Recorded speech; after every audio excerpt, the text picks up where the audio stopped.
सबसे पहले तो डी ट्रिपल एस बी के टीचिंग एग्जाम को थोड़ा डिटेल में हमको समझना पड़ेगा। ट्रिपल एस बी जो है दिल्ली गवर्नमेंट के अंदर आता है और उस शिक्षक भर्ती का डी ट्रिपल एस बी शिक्षक भर्ती का पूरा केंद्र बिंदु दिल्ली में ही हो। कंपटीशन में अगर हम्म कंपटीशन के दृष्टिकोण से पूछें तो इंडिया में जितने भी टीचिंग के जॉब आते हैं ना, हम्म उसमें डी ट्रिपल एस बी में सबसे ज्यादा कंपटीशन आपको देखेंगे कि हम किस तरह से मेहनत करें कि हमारा हाँ सिलेक्शन हो सकता है। ये ललक आपके अंदर तभी बनी रहती है जब आपको होप रहता है कि मैं भी सेलेक्ट हो सकता हूँ। कुछ लोग तो पेपर देते समय पेपर में बैठते ही अपने आप को मन में अंदर से रिजेक्ट कर लेते हैं कि मेरा तो नहीं हो रहा है।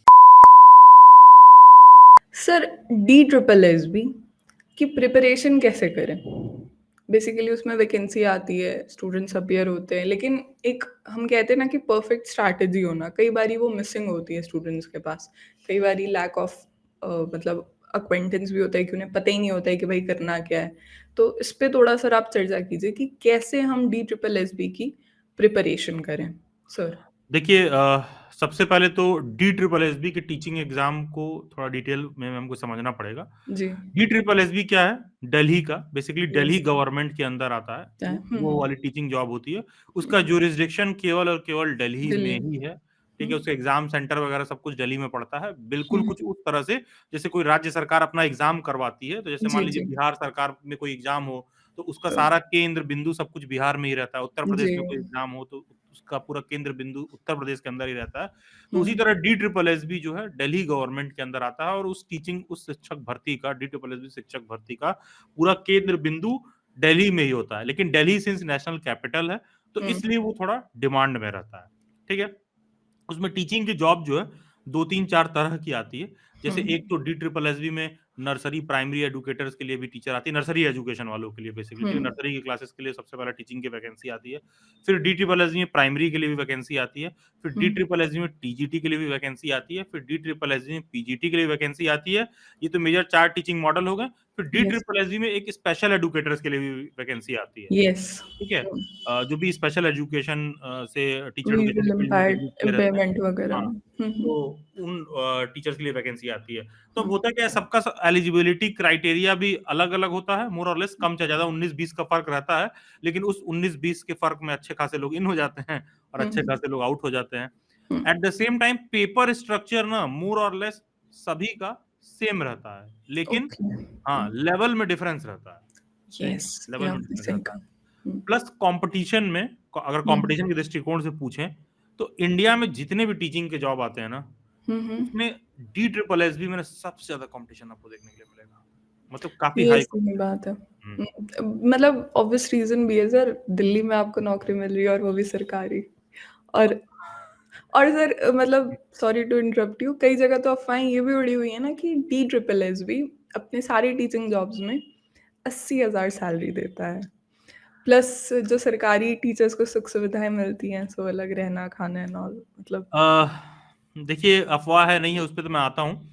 हुँ, एक चीज सबसे पहले ये चीज समझिए कि डी ट्रिपल एस बी में कंपटीशन ना ज्यादा क्यों है। पहले तो डी ट्रिपल एस बी में होता क्या है, तमाम ऐसे लोग जो ऑलरेडी टीचिंग जॉब्स में सेलेक्ट हो चुके हैं, कोई हुँ, केवीएस में भी सेलेक्ट है, एनवीएस में सेलेक्ट है, तो केवीएस होगी इसका जॉब भी बहुत अच्छा है।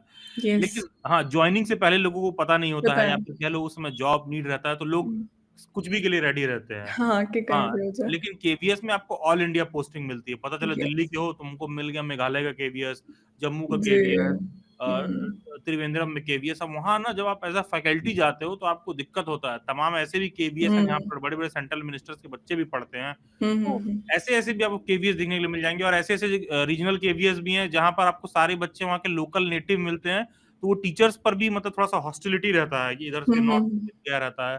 तो ऑफ़न होता क्या है, जॉइन वॉइन करने के बाद आदमी वो सोचता है कि दिल्ली में मिल जाए तो बेस्ट है। तो वो लोग डी ट्रिपल एस बी को आई करते हैं और ऐसे लोग क्या कोशिश करते हैं कि यार दिल्ली में मिल जाए तो सबसे बेस्ट है और उसका सबसे बड़ा रीज़न क्या है कि डी ट्रिपल एस बी में सैलरी भी बहुत हाई है। ठीक हाँ, है? ये बात तो है। हाँ, तो ये जो आपने 80,000 वाली बात कही, थोड़ा-सा ओवर हाइप्ड है, लेकिन डी ट्रिपल एस बी में सैलरी अच्छी खासी ज़्यादा मिलती है। ओके। ऑलमोस्ट मान के चलिए कि 55-60,000 65,000 तक मिलता है, डिपेंड करता है किस तरह का भी उसमें जॉब है। बोलने वाले तो 80-85 बोल देते हैं, लेकिन हाँ। उसमें देखना होगा कि पीजीटी का टीचर हो, टीजीटी का है, प्राइमरी का है, हुँ, नर्सरी का है, ये सब भी बना हुआ है, ठीक है? लेकिन यूजुअली मान के चलिए कि 55-60,000 से ऊपर ही रहता है और दैट टू जॉइनिंग के टाइम से ही। ठीक है? ओके। हाँ, तो इसलिए भी डिमांड में रहता है, प्लस नेशनल कैपिटल में रहता है। अब वो एक अलग बात है कि भाई नेशनल कैपिटल में रह रहे हो, तो इन्फ्लेशन वगैरह भी बहुत हाई होता है, कॉस्ट ऑफ लिविंग बहुत हाई होता है, हाँ, तो वो इसलिए DSSS काफ़ी डिमांड में रहता है और यही रीज़न है कि DSSS में कॉम्पिटिशन भी आपको बहुत ज़्यादा देखने के लिए मिलता है। ओके। सर DSSS की जब अमूमन अगर हम टीचिंग जॉब्स की बात करें, जब हम प्रिपरेशन करते हैं, तो उसमें 3-4 सेक्शन जो रहते हैं ना, वो फिक्स रहते हैं कि वो आप TGT, PGT, PRT, nursery education वो आएँगे ही section included teaching aptitude and all.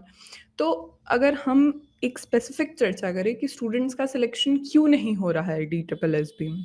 या क्या कारण है कि 5 नंबर से 10 नंबर से स्टूडेंट्स रह जा रहे हैं? तो सर इस देखिए, पे सबसे पहली चीज़ तो ये कोई बात नहीं हुआ कि स्टूडेंट से सिलेक्शन क्यों नहीं हो रहा है। इस पे बात करने से ज़्यादा हमको इस पे बात करना चाहिए कि हम किस तरह से मेहनत करें कि हमारा हाँ, सिलेक्शन हो सकता है। क्योंकि गवर्नमेंट जॉब में बहुत सारे फैक्टर्स होते हैं, ठीक है? और वो किसी से छुपा नहीं है हमसे या किसी स्टूडेंट से छुपा नहीं है। लेकिन एक चीज़ ज़रूर है, अगर हुँ, 10,000 बच्चे किसी एक टीजीटी की पोस्ट के लिए अप्लाई करते हैं, तो ये भी सच्चाई है कि कॉम्पिटिशन 10% ऑडियंस में ही होता है। अगर किसी गवर्नमेंट जॉब में 1 लाख लोग अप्लाई कर रहे हैं और 100 सीटें हैं, तो ये यस। समझ लीजिए कॉम्पिटिशन केवल ऊपर के 8-10 हज़ार लोगों में ही है। तो एट लीस्ट इतना तो ज़रूर होना चाहिए कि जब हम एग्ज़ाम में अपीयर हो रहे हैं, तो एग्ज़ाम में हुँ, आने से बाद हमको एक ललक बना रहे कि हमको पेपर देखना है कि कितना क्वेश्चन हम सही किए हैं, कितना कट ऑफ से आगे हैं, कितना कट ऑफ से पीछे हैं, क्योंकि ये ललक आपके अंदर तभी बनी रहती है, जब आपको होप रहता है कि मैं भी सेलेक्ट हो सकता हूँ। कुछ लोग तो पेपर देते समय, पेपर में बैठते ही अपने आप को मन में अंदर से रिजेक्ट कर लेते हैं कि मेरा तो नहीं हो रहा है। तो ये परिस्थिति नहीं होनी चाहिए। कट ऑफ 160 जा रहा है तो भी तुम्हारा 140 145 तक बनना चाहिए, अगर हुँ, फेल भी हो रहे हो तो। सो दैट तुमको नेक्स्ट टाइम एक मोटिवेशन रहे, तुम एक फाइटर रहो। ठीक है? एट लीस्ट उसमें रहिए। सिलेक्शन नॉट सिलेक्शन वाली बात एक तरफ है। थोड़ा-सा मैं पेपर स्ट्रक्चर पर आपको ब्रीफ करता हूँ कि एक्चुअली जी, उसमें क्या ध्यान रखना होता है। जी, जी। होता क्या है कि DSSSB में कोई सा भी वैकेंसी हो, चाहे नर्सरी नर्सरी हो, एजुकेशन, प्राइमरी हो, पीआरटी हो। टीजीटी हो, पीजीटी हो, हुँ, सभी में ना पेपर स्ट्रक्चर सेम होता है कि जी। एक DSSSB का पेपर आता है, हुँ, हुँ। पेपर में 2 पेपर होते हैं, पेपर 1, ये पेपर 2, तो ठीक है? हुँ, हुँ। कहने का सेंस है कि आपको एक क्वेश्चन बुकलेट मिलेगा, उसमें 2 सेक्शन रहते हैं, पेपर यस, 1 और पेपर पेपर 2। हुँ, पेपर 1 जो है फर्दर डिवाइडेड रहता है मैथ्स में, रीज़निंग में, इंग्लिश में, हिंदी में और जनरल अवेयरनेस में। तो यस। पेपर 1 में ना टोटल ये 20 क्वेश्चन के 5 सेक्शन रहते हैं, ठीक है? हुँ, फिर पेपर 2 इस बात पर डिपेंड करता है कि आप किस चीज़ का एग्ज़ाम दे रहे हो। जैसे मान लीजिए आप प्राइमरी वाला दे रहे हो, तो उसमें इन जनरल जो सारा प्राइमरी से रिलेटेड क्वेश्चन वगैरह है, जो भी क्वेश्चंस वगैरह पेपर स्ट्रक्चर सिलेबस जो है, उन सब चीज़ों से पूछेगा। अगर आप टीजीटी सोशल साइंस का दे रहे हो, तो पेपर 2 में सोशल साइंस से रिलेटेड पूछेगा। अगर आप टीजीटी साइंस से नेचुरल साइंस से दे रहे हो, तो आपको साइंस से रिलेटेड पूछेगा। हुँ, उसी तरह पोस्ट ग्रेजुएट टीचर में भी होता है, पीजीटी में भी ऐसा ही होता है हुँ, कि पीजीटी दोगे तो वहाँ भी पेपर 1 का स्ट्रक्चर सेम फॉलो होगा, प्राइमरी दोगे तो पेपर 1 का स्ट्रक्चर सेम फॉलो होगा, नर्सरी दोगे तो पेपर 1 का सेम स्ट्रक्चर फॉलो होगा, पीजीटी दोगे तो वहाँ भी पेपर 1 का स्ट्रक्चर सेम फॉलो होगा। बस है क्या कि मान लो पीजीटी हिस्ट्री का दे रहे हो, तो पेपर 1 का स्ट्रक्चर वही फॉलो होगा कि पेपर 1 में आपसे पूछेगा math, reasoning, English, Hindi, general awareness, फिर पेपर 2 में क्या पूछेगा? हिस्ट्री पूछेगा। मान लो जियोग्राफी से हो, तो पेपर 1 का स्ट्रक्चर वही फॉलो होगा आपके लिए, math, reasoning, English, Hindi, general hmm, awareness, फिर साथ में पेपर 2 का जियोग्राफी के 100 क्वेश्चन, ठीक है? यस, हुँ। ये स्ट्रक्चर फॉलो होगा। उसी तरह इकोनॉमिक्स के 100 क्वेश्चन, उसी तरह पॉलिटिकल साइंस के 100 क्वेश्चन डिपेंडिंग कि उसी आप तरह इंग्लिश, हिंदी वगैरह हाँ, रहेगा। हुँ, ठीक है, तो डिपेंड करता है किस सब्जेक्ट के पीजीटी के लिए आप अप्लाई कर रहे हो। तो अब DSSSB के पेपर में सिलेक्शन के लिए ना बहुत ज़्यादा इम्पोर्टेंट चीज़ होता है कि हम सबसे पहले पेपर 1 पर फोकस करें। हुँ, स्टूडेंट क्या करता है कि वो सोचता है कि ये मेरा सब्जेक्ट है, तो हुँ, वो उसी को उठा लेता है, हमको सबसे पहले इसमें देखना है। नहीं, हुँ, यार जो तुम्हारा सब्जेक्ट है ना उसमें सब कर रहे हैं अच्छा। हुँ, हुँ, तुम्हारा हुँ। सब्जेक्ट नहीं है, सवाल ये है कि कौन उसमें करेगा अच्छा। जैसे कोई बच्चा टीजीटी सोशल साइंस का है, तो उसको DSSSB के पेपर में 40 यस, क्वेश्चन जो है पेपर 1 का, हुँ, 20 क्वेश्चन मैथ का देखने के लिए मिलेगा, 20 क्वेश्चन रीजनिंग का मिलेगा। तो भाई तुम पेपर में 40 क्वेश्चन को इग्नोर नहीं कर सकते हो। और टीजीटी सोशल साइंस वाला बच्चा मैथ रीजनिंग के नाम पर पहले ही हाय तौबा मचाने लगता है। हुँ, हुँ, तो हुँ, जितने लोग हाय तौबा मचा रहे हैं वो पहले ही 90% वाले में हो जाते हैं। वो पेपर देते ही अपने आप को स्वयं को अंदर से रिजेक्ट कर लेते हैं। वो हुँ, कभी इवैल्यूएट भी नहीं करते हैं। ठीक है? आपको मैं बताऊँ, जिन भी एग्ज़ाम्स में मेरा सिलेक्शन हुआ, जब मेरा गवर्नमेंट जॉब में सिलेक्शन हुआ, तो वहाँ किसी भी कैंडिडेट से मैं बात करता था, तो हुँ, मैं देखता था कि पता है, वो फाइटर वाले कैंडिडेट भी कम होते हैं, जिनसे जो एक-एक क्वेश्चन पे चर्चा करते हैं, भाई इस वाले का आंसर क्या है, ये क्या है? क्योंकि वो एकदम बॉर्डर पे खड़े हैं। यस, वो ये सही 150 पाए हैं, 155 कट ऑफ जा रहा है, 160 है, ठीक है? और DSSSB में क्या होता है ना कि जब आप रिटन क्वालीफाई कर लेते हो, तो फिर डॉज़ियर राउंड के लिए बुलाते हैं, ठीक है? हुँ, वो डॉज़ियर राउंड में थोड़ा ज़्यादा ही कैंडिडेट बुलाते हैं। एक सीट पर 2 से 3 कैंडिडेट बुला लेते हैं, जैसे मान लीजिए, तो मान लो कि कट ऑफ क्या है 156, तो डॉजियर राउंड में सिलेक्शन होगा 160 कट ऑफ पर। Sorry to interrupt you sir.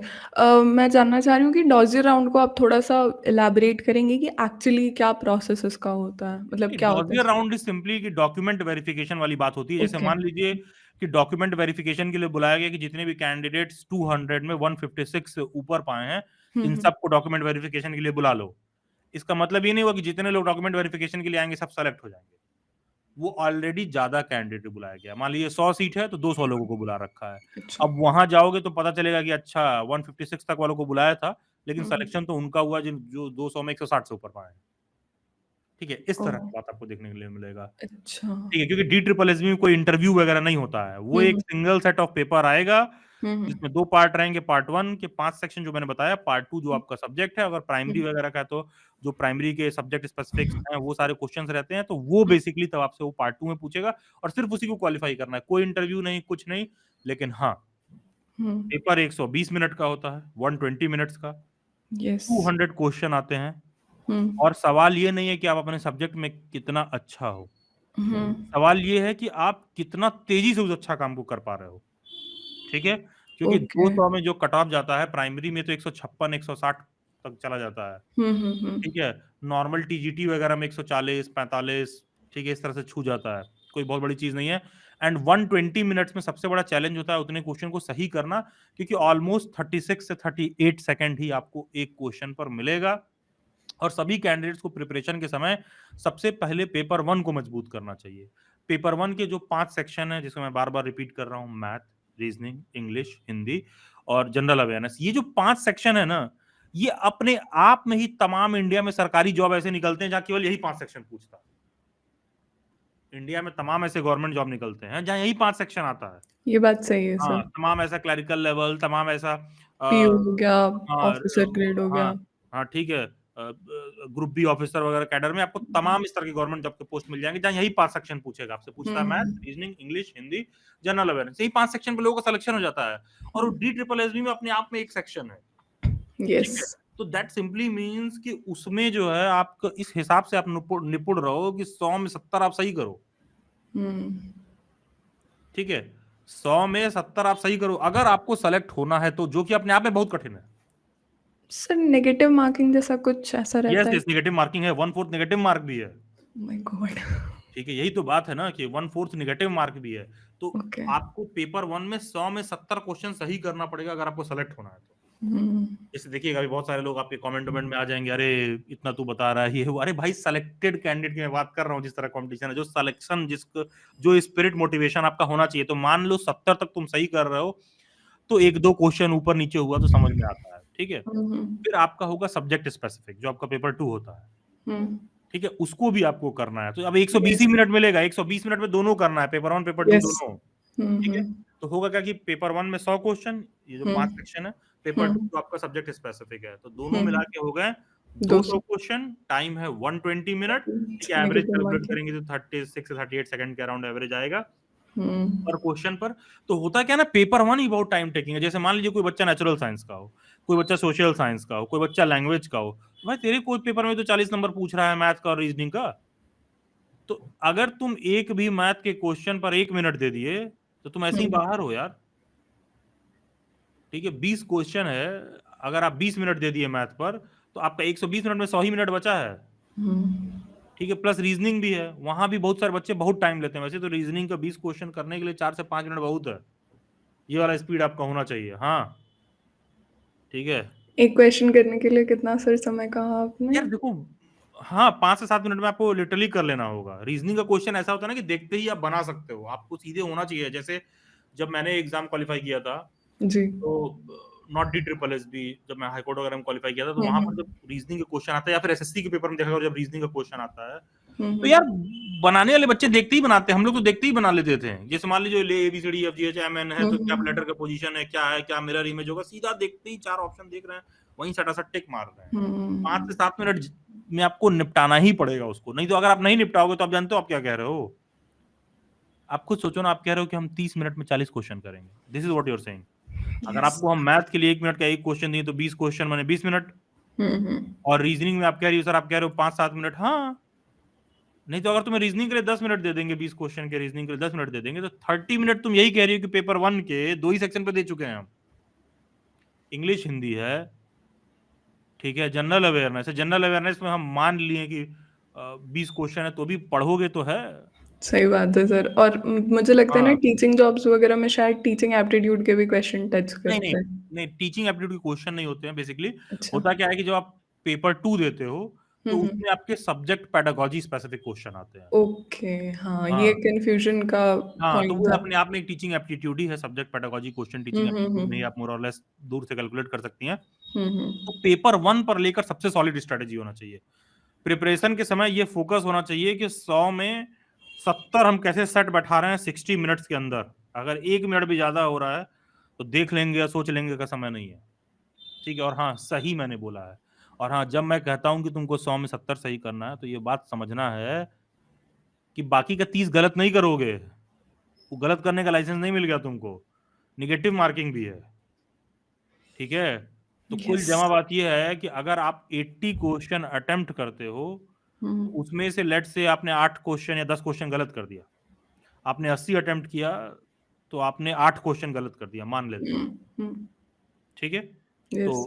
80 में से 8 गया, 72 बचा, और वो हुँ, बाकी के जो 1/4 नेगेटिव है, तो 8 क्वेश्चन पे 2 नंबर और गया, हुँ। वो 70 बचता है। तो मतलब नेगेटिव पॉजिटिव कुल मिला के 70, तब जाके आप सेफ साइड पर हो सिलेक्शन वाली स्ट्रेटेजी। तो पेपर 1 पे काम करते रहना चाहिए। तो डी ट्रिपल एस बी में सिलेक्शन के लिए बहुत जरूरी है कि तुम वैकेंसी का इंतजार मत करो। ठीक है, क्योंकि डी ट्रिपल एस बी एक बात का भरोसा देता है, क्या सर? समझ लीजिए कि वो मौसम है, लौट के फिर आएगा। अच्छा, मतलब ठीक है, उसकी वैकेंसीज़ आती हाँ, रहती 6 हैं। महीने, साल भर, ज्यादा से ज्यादा 1.5 साल में वैकेंसी आएगा। ये अलग बात हो सकता है कि पिछले बार टीजीटी का 1000 सीट था, इस हुँ, बार 100 ही है, ऐसा हो सकता है। हाँ। ठीक है, डी ट्रिपल एस बी में वैकेंसीज रेगुलर लेवल पर आती रहती है। तो क्वेश्चन यही है ना कि रेगुलर लेवल पर आ रही है, सबसे पहले तुम पेपर 1 वाला थोड़ा सा स्ट्रेंथन करो, सो दैट तुमको वो कॉन्फिडेंस बढ़े। ठीक है, और 100 में 70 तो मैं थोड़ा सा कंजर्वेटिव वाला अप्रोच रखा हूँ, यही बता ओके। रहा हूँ। हाँ, जी। फिर हाँ, कंजर्वेटिव अप्रोच है, मतलब कि ज्यादा एक दो क्वेश्चन और आप उसमें गलत कर सकते हो, अगर आपको सेलेक्टेड लिस्ट में आना है तो। ठीक है, उसके बाद आप आ जाइए पेपर 2 पर, सब्जेक्ट स्पेसिफिक पर बात करते हैं। यस। तो जो प्राइमरी वाला सब्जेक्ट स्पेसिफिक है, उसमें बहुत सारे जनरल क्वेश्चंस पूछे रहते हैं। पीआर जो नर्सरी वाला आता है, उसमें बहुत सारे सब्जेक्ट स्पेसिफिक जो है जनरल क्वेश्चंस जो होते हैं, वो सारा कुछ पूछे रहता है।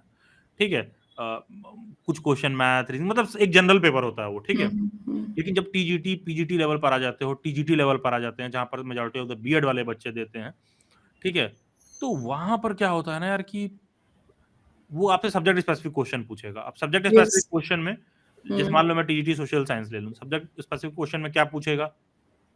10-15 क्वेश्चन, 20 क्वेश्चन हिस्ट्री का पूछेगा, हुँ। पॉलिटिकल साइंस का पूछेगा, इकोनॉमिक्स का पूछेगा, जियोग्राफी का पूछेगा, 10 ओके। क्वेश्चन टीचिंग पेडागोजी का पूछेगा। हुँ, ठीक है, उसी तरह आप साइंस में चले जाइए, हुँ, तो कुछ फिजिक्स से पूछेगा, केमिस्ट्री से पूछेगा, बायोलॉजी से पूछेगा, पेडागोजी से पूछेगा, इस तरह करके डिवाइडेड रहते हैं। तो वो अब वो सब्जेक्ट स्पेसिफिक वाले में भी हुँ। 140 अगर हम कट ऑफ मानते हैं, तो भी आपको 70 सही करना पड़ेगा 100 में। और यहाँ पर सारा गेम यही है कि भाई मिनट तुम्हारे पास बहुत कम बचा है, 120 मिनट ही है। एक्चुअली और बेसिकली टीजीटी वगैरह के साथ होता क्या है ना कि उनकी जो सिलेबस आती है ना, अगर मैं इंग्लिश की बात करूँ, तो बाकायदा उसमें पूछा जाता है 19th और 20th सेंचुरी में अमेरिकन लिटरेचर क्या था? हाँ, हाँ, हाँ, बिल्कुल, बिल्कुल, बिल्कुल। और पेपर का लेवल ठीक-ठाक रहता है, तो लेकिन वैकेंसी काफ़ी रेगुलर सही। आती है। हाँ, हाँ, ये देखिए, बात तो मैं एडवांटेज भी मानती है और चैलेंज भी है, दोनों चीज़ है। एडवांटेज ये है, वैकेंसी रेगुलर आती है, हूँ। जी। ठीक है। हुँ, अब कम सीट आए वो एक अलग बात है। हुँ, लेकिन हाँ, अगर वैकेंसी कम आई है और वैकेंसी ज़्यादा आई है, तो बस यही होगा कि 140 कट ऑफ गया है, तो वैकेंसी बहुत कम आएगी तो 145-50 जाएगा। लेकिन आपको इन ईदर केस अगर कोई बच्चा फेल भी हो रहा है, तो भी 125-30 तो पाके फेल हो। सही बात है, कम से कम बॉर्डर पे तो रहे। ताकि अगली बार दो तो क्वालिफाई कर पाओ, तो मन में रिजेक्ट हो जाए वो वाला सिचुएशन ना हो। ठीक से उसको प्रिपेयर करें। और ऑल्सो बहुत सारे लोग होता है ये पूछते हैं कि सर बुक्स कौन सा लें? यस, ये ठीक है, बुक्स वाली बात तो काफ़ी हाँ, इरिटेट। नोट कौन सा लें? हुँ, ठीक है, आपको मैं बताऊं यार, ये मेरा निजी विचार है, हुँ, मुझे इस हुँ, पे किसी का फीडबैक या कमेंट नहीं चाहिए। हुँ, ये बहुत स्टूपिड क्वेश्चन होता है, और जो बच्चा ये क्वेश्चन पूछता है वो पहले ही कंपटीशन से बाहर होता है। यस। कॉम्पिटिटिव एग्जाम में तुमको सिलेबस उठाना होता है, हुँ, टॉपिक्स को लिखा हुआ होना होता है, और आपको इस हिसाब से अपनी बौद्धिक चेतना का विस्तार करना होता है कि इन टॉपिक्स को हमको कहाँ से पढ़ना है। इन सभी चीज के लिए मार्केट में स्टैंडर्ड बुक्स आते हैं, स्टैंडर्ड ऑथर्स के बुक लीजिए और सॉल्व करना शुरू करिए, अगर आपको सेलेक्ट होना है तो। क्योंकि आप खुद सोचो, किसी भी एक पर्टिकुलर टीचर का स्पेसिफिक बुक तुम्हें DSSB में सरकारी जॉब दिला देगा, 70-75 हजार रुपए की सैलरी? ये बात तो सर, ये बात तो टीचर खुद नहीं क्लेम कर सकता है जो किताब लिखा है। वो कहेगा हेल्पिंग हैंड बुक है, ये है वो है। तो भाई जब वो खुद कह रहा है तो तुम अपना कॉमन सेंस थोड़ा सा यूज करो। ठीक है, जैसे जैसे कि अगर आप बोलो कि सर तो प्रिपेयर कैसे करें, कहाँ से शुरू करें, ठीक है, तो सबसे पहले तुम 2 सेक्शन में डिवाइड करो कि भैया ये रहा पेपर 1, ये रहा पेपर 2। अब पेपर 2 में तुमसे मैथ और रीजनिंग पूछ रहा है, तुम RS अग्रवाल वाली बुक ले लो, सारे मैथ रीजनिंग के टॉपिक्स को नोट कर लो। और DSSB का जो पेपर 1 है, चाहे तुम TGT दो, चाहे नर्सरी दो, चाहे प्राइमरी दो, चाहे PGT दो, पेपर 1 तो सबका सेम है। तो तुम सबके पेपर 1 लगाओ क्वेश्चंस प्रैक्टिस करने के लिए। ओके। हाँ, तभी तो रिपीट होने का भी एडवांटेज मिलेगा। आपको बताएं, आप 100 में 70 सही नहीं कर पाओगे कभी भी, लेकिन होता क्या है, क्वेश्चंस रिपीट भी होते हैं। भाई पिछले 5 साल का या पिछले 5 अलग अलग सब्जेक्ट का कोई बच्चा PGT का पेपर दिया है तो सबका पेपर 1 सेम है, उसमें से 5 क्वेश्चन तुम्हारे पेपर में आ जाएगा, नो डाउट। और होता है, रिपीट होते हैं क्वेश्चन। तो है क्या ना कि बच्चा इधर उधर परेशान होने से अच्छा होता है कि DSSB का ही, वो चाहे क्लरिकल लेवल का DSSB में और भी बहुत सारे जॉब आते हैं। मान लो क्लर्क लेवल के हैं, पटवारी लेवल का है, टेक्निकल वाला है, ऑफिसर लेवल का है, और खुद टीचिंग वाला ही कि जो है बहुत सारे वैकेंसीज हो सकते हैं। तो उसमें सबका पेपर 1 सेव है, तुम सबका पेपर 1 अलग अधिक से अधिक सॉल्व करो और एक RS अग्रवाल की बुक ले लो और उसमें से प्रैक्टिस करते रहो उन टॉपिक्स को, और अधिक से अधिक सॉल्व करो। उसमें से अच्छे खासे क्वेश्चन रिपीट होंगे पेपर में। जब 5-7 वही रिपीटेड क्वेश्चन तुमको देखने के लिए मिलता है ना, तो वही तुम्हारे एडिशनल बाउंटी पॉइंट्स होते हैं कि सटासट तुम उसको ठोक के अगले क्वेश्चन पर थोड़ा टाइम दे पाते हो। पहले तो उन क्वेश्चन को ठोकने का एडवांटेज ये मिलता है कि पता रहता है कि एकदम सही है, तो कॉन्फिडेंस बूस्ट होता है। ठीक है, तो अकेले DSSB इतना पेपर ले चुका है कि पेपर 1 का सेट हर जगह आपको एकदम वैसे ही सेम देखने के लिए मिलेगा। अलग अलग लेवल पर है, थोड़ा हायर लेवल वाला टाइप का प्रैक्टिस करके रखिए पहले से ही, 75 किताब ढूंढने के बजाय। तुम 5 से 10 इंग्लिश और हिंदी का सेट सॉल्व कर लो पार्ट 1 का, तुमको समझ में आ जाएगा कहां से पढ़ना है भाई। शिद्दत से उसको देखो तो पहले एक बार। ठीक है, अब जैसे ऐसे ही आ जाते हैं TGT पर, लोग कह देते हैं कि भाई NCERT पढ़ लीजिए। NCERT बहुत वास्ट और बड़ा है, और NCERT is a book that needs to be read between the lines. Yes. ठीक है, और वहां पर अचानक से एक क्वेश्चन आ जाएगा, 4 ऑप्शन रहेगा, तुम सिर्फ रीड करके जाओगे, 4 ऑप्शन टिक कैसे करोगे? बिल्कुल सर, क्योंकि किसी भी कंटेंट को पढ़ना और क्वेश्चन करना दोनों अलग-अलग बातें हैं। 2 अलग अलग बातें हैं। तो अब है क्या, अब आप जो भी सब्जेक्ट स्पेसिफिक पेपर दे रहे हो, आप उसका 5 साल 10 साल का इजीली मिल जाएगा। नहीं मिल रहा है तो डेली बाइट्स के ऐप में जाइए और गूगल प्ले स्टोर से इंस्टॉल कर सकते हो, पेपर्स वगैरह आपको मिल जाएंगे।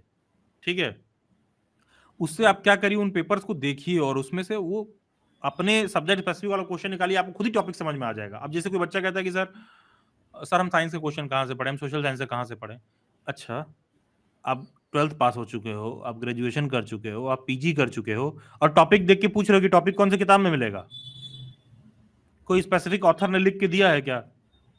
अरे तुमसे क्वेश्चन का चाइनीज में थोड़ी ना पूछ रहा है, और उससे बाहर का थोड़ी ना पूछ रहा है। तो आपके पास स्टैंडर्ड बुक्स होने चाहिए, चाहे आपके पास NCERT हो, चाहे आपके पास प्राइवेट ऑथर्स की बुक हो। ठीक है, NCERT is a book to be read between the lines, but NCERT alone is not sufficient, क्योंकि उसको अचानक से रीड करके आप क्वेश्चन नहीं कर पाओगे। साइंस वाले थोड़ा एग्जाम्पलर वगैरह भी सॉल्व कर सकते हैं, ये सब का एडवांटेज मिल सकता है उन लोगों को। लेकिन मेरा बात समझिए क्या कह रहा हूँ कि आपको स्पेसिफिक ऑथर का बुक लेना है, आप किसी बहुत बड़े टीचर के फैन है, ले लो, ठीक है, उसमें कोई बुराई नहीं है, बट उस पर रिलाई करना and thinking that as an option कि उसको तुम पढ़ लोगे और हो जाएगा, नो। ओके। ठीक है, और टॉपिक्स को टॉपिक वाइज आपको समझना पड़ेगा। ठीक है, ऐसा नहीं है कि अच्छा कोई XYZ बहुत पॉपुलर सर है, 5 मिलियन सब्सक्राइबर है, आज वो लाइव मैराथन कराएंगे 10 घंटे का। 10 घंटे का वीडियो देखना और पढ़ना, मतलब आप 2-2 घंटा रोज समय दीजिए अपने किताब पर स्वयं। ठीक है, तो उसका पेपर स्ट्रक्चर, सिलेबस जब आप सही तरीके से करोगे, और आपको लिटरली मैं बताऊं, इसीलिए मैंने कहा कि क्वालिफाई आदमी कर सकता है, लेकिन थोड़ा समय भी लगता है। जैसे मान लो जो बातें मैंने कही, इन बातों को एक्सपीरियंस करने के लिए तुम पहली बार DSSB का पेपर दोगे, तो तुम्हारा एक्सपीरियंस करने में फर्स्ट अटेम्प्ट क्या कह लो 1 साल चला जाता है। और वो सारा एक्सपीरियंस करने के बाद हाई प्रोबेबिलिटी तब रहती है कि नेक्स्ट टाइम जब तुम मेहनत करके आए हो तो now you are the competitor and fighter. ठीक है, ये जो अप्रोच होता है आपको रखना होता है, चाहे पार्ट 1 हो चाहे पार्ट 2, जब आप इस तरीके से जाओगे तब आप जेन्युइन वे में सेलेक्ट होगे। और ये जो बात मैं कह रहा हूँ ना, आप किसी भी सेलेक्टेड कैंडिडेट से बात करिएगा, वो वही इसी बात को वो भी कहेगा कि कोई ऐसा ऑथर या बुक नहीं है। आप कोचिंग वालों का फीडबैक और रिव्यू छोड़ दीजिए कि हम इनके यहाँ पढ़े थे, फलाना सर का हमने नोट्स लिया था, लेकिन वो फलाना सर का नोट्स लिया था लेकिन केवल सर के नोट्स के भरोसे नहीं बैठा था। ठीक है, केवल सर के नोट्स के भरोसे नहीं बैठा था। आप बिलीव नहीं करोगे, डेली बाइट्स पर जैसे पीजीटी के सभी सब्जेक्ट्स का नोट्स और मॉक टेस्ट आपको डेली बाइट्स के ऐप में मिल जाएगा। ठीक है, यस, ये मैं ऐड करने वाली थी। हाँ मिल जाएगा। लेकिन अब जैसे मैंने सोशल साइंस का रेडी किया है तो सब में मैंने क्वेश्चंस भी डाला है हिस्ट्री वगैरह में, सो दैट अगर तुम रशियन रिवॉल्यूशन पढ़ते हो तो तुमको समझ में आना चाहिए कि यार अकेले रशियन रिवॉल्यूशन से पास्ट में 50 क्वेश्चन पूछ चुका है, तो पहले तो तुम वो 50 गलत ना करो। दूसरा, उन 50 क्वेश्चन को पढ़ोगे तुमको समझ में आएगा कि अगला 50 कैसा बन सकता है। ठीक है, ये चीज थोड़ा सा इंपॉर्टेंट है। तो मैंने क्वेश्चंस भी डाल रखे हैं, क्योंकि टॉपिक अलोन पढ़ के आप क्वेश्चन नहीं कर पाओगे।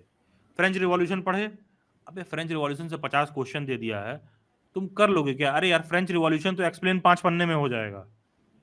कोई भी नोट्स या बुक देखोगे तो 5 पन्ने में हो जाएगा। 9th के एनसीईआरटी में आपको Russian revolution, French revolution, history वाले में सारे में मिल जाएगा। वो सारा देख के आप 50 क्वेश्चन कर लोगे क्या? नहीं, सेम क्वेश्चन गोज भी गो थ्रू होना होगा।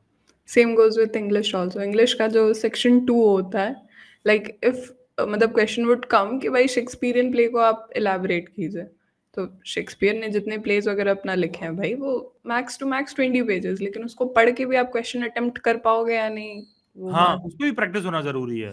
तो एक जो ढंग का एस्पायरेंट है, जो सीरियस एस्पायरेंट है, उसको इस तरह से जाना होगा।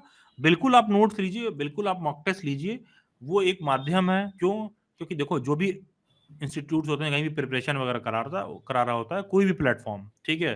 और मैं तो ये कहूँगा बच्चों को बहुत ज़्यादा हो-हल्ला वाले प्लेटफ़ॉर्म पे नहीं जॉइन करना चाहिए कि इनके 4 मिलियन है, 5 मिलियन है, फैन क्लब है, ये है, वो है। अबे तुम अपना सिलेक्शन देखो यार। ठीक है, तुमको कौन कह रहा है किसी का फैन बनने के लिए? तो मैं बस ये कहूँगा कि आप इन सब टॉपिक्स को एक कैंडिडेट नोट करे और तरीके से थोड़ा समय दे। और ऐसा भी हो सकता है, हर चीज़ का समाधान फ्री में नहीं है। अगर लेट्स से कोई बच्चा मैथ में बहुत कमज़ोर है, तो तुमको लिटरली ढूँढ के कोई हो सकता है मैथ का ट्यूटर लगवाना पड़े, क्योंकि तुम्हारा काम ऑनलाइन पढ़ के नहीं चल रहा है, क्योंकि तुम इतने पढ़ाकू टाइप के नहीं हो। ठीक है? एक नॉर्मल एवरेज होता है ना, पढ़ाकू टाइप का नहीं होता कि 4 घंटा यूट्यूब पर एकदम पूरा फ़ोकस्ड होके जो है वो लगा हुआ है। वो तो वीडियो भी खोलता है तो देखता है, अच्छा 3:54 हो रहा है, तो चलो करेक्ट 4 बजे शुरू करेंगे। ठीक है? वो हाँ, ये तो स्टूडेंट लाइफ की ना एकदम ऐसा कॉमन आपने बात कहा। हाँ, तो ये चीज़ होता है। तो आपको पर्सनल कई बार अगर मेंटरशिप की भी ज़रूरत पड़ती है सब्जेक्ट को समझने के लिए सही से, ठीक है?